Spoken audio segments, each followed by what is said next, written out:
Welcome to Next Level Push-Ups. Before we get started, I'd like to state that you should have a solid base of 15 good quality repetitions of the standard push-up before moving on to the variations I'm going to be showing in this video series. Once we get to that 15 repetition range, you'll start to see a little bit of a diminishing return if you just keep adding reps and reps and reps, and you would be much better served to move on to some of the more advanced variations I'm going to be showing in this series. The first two push-ups I'm going to introduce are the Hindu push-up and the T push-up, or T-up for short, and these will provide an excellent foundation for the more challenging variations to come. Okay, so the Hindu push-up, an excellent push-up variation. It's great for shoulder mobility, and it's also going to introduce a little bit of overhead work. So if you're someone that conventionally lifts weights, you will likely do bench press and quite possibly military press. So when it comes to our bodyweight training, we have those movement planes as well. So we have our horizontal press, which would be our bench press, would be our standard push-up. And there's a whole series of push-ups that have you pressing this way, and the Hindu push-up is the gateway to those. So to get started, I'm going to start on all fours, hands about shoulder distance apart. I'm going to tuck my toes and I'm going to bring my hips straight up. So some of you may recognize this as a downward facing dog.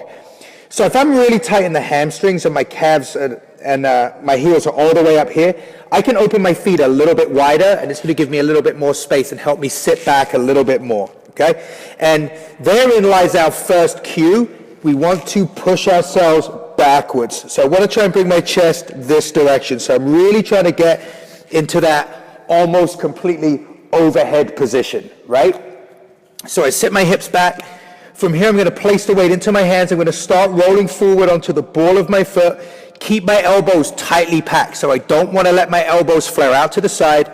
Bring myself through, so my chin goes between my hands, my chest, and finally my hips. So you may recognize this as upward facing dog.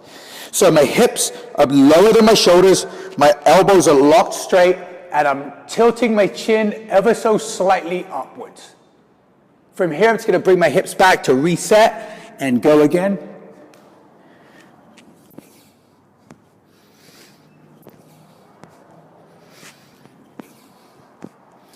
Okay, a couple of technical notes here. One, we don't just want to let momentum kind of bring us through, right? We want to make sure that we guide ourselves. We're under control the entire time. Secondly, I already mentioned it, we want to be guarded against letting the elbows flare out. We want to pack the elbows in as tight as we can and keep them as close to our ribs as possible.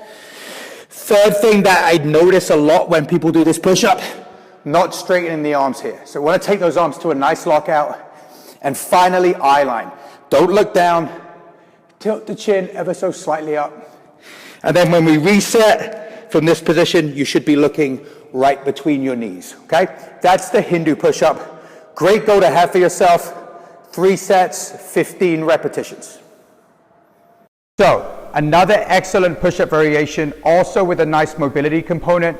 And this will be the first time in our series that we're going to be taking all of our body weight onto one arm. So this will be a great beginning on the journey towards the one arm push-up. And I'll be showing some progressions towards that in later videos. So, here's how we're going to execute the push-up. We're going to start in a conventional push-up position. We're going to do a standard push-up, and then we're going to rotate onto the sides of our feet, stacking our feet on top of each other, and we're going to reach up to the sky. Now, a couple of notes from this position. One, I don't want to let my shoulder collapse, so I'm actively pushing the floor away.